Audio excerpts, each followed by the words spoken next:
Before we ride our horses, after we saddle our horses, we always want to do groundwork.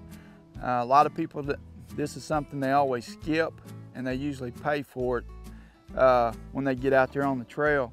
This is a time to also evaluate your horse, see if he's sore in any type of areas. More importantly, this is a time that you're going to communicate with your horse, letting him know that you're the leader and that he's going to be safe and taken care of.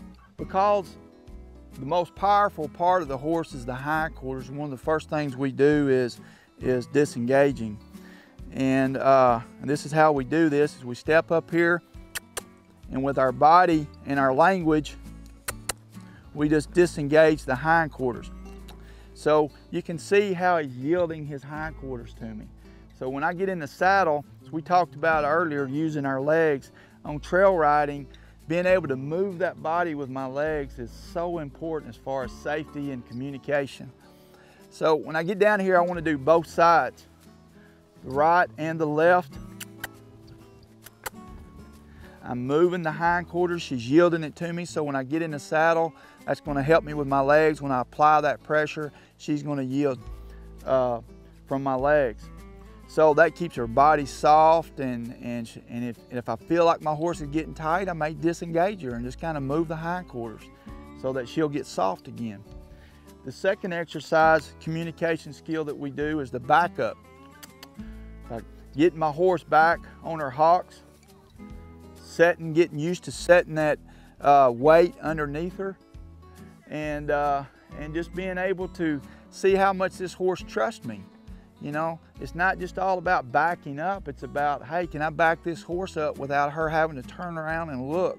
And so that's showing trust, that she's really trusting me. When I've got two eyes and both ears on me, that tells me that, hey, we're communicating and she's paying attention to me.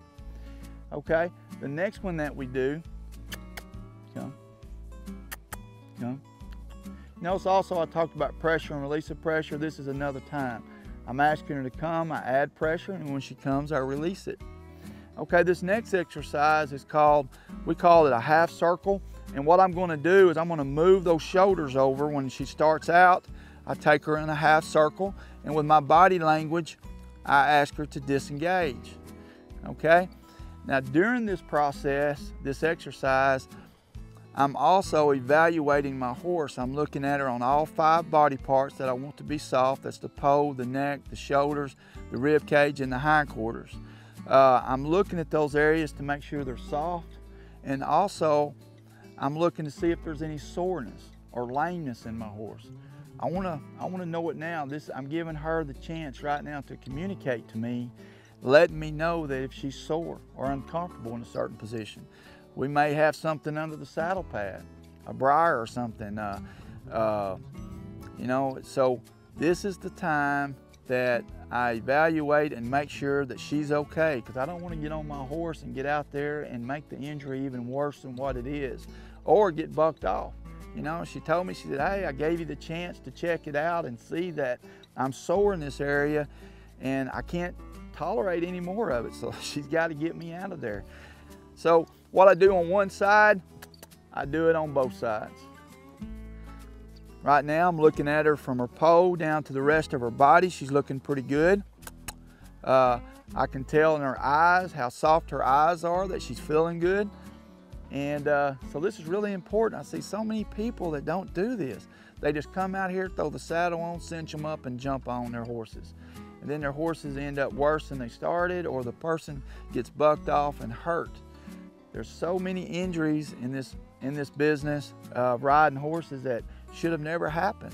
Should have never happened if we'd have just took the time to work with our horse and detect these different issues. If we'd have just took the time, then this would have never happened. Okay, so my horse is looking good. I'm ready to cinch him and go on a trail ride. We're gonna have fun today.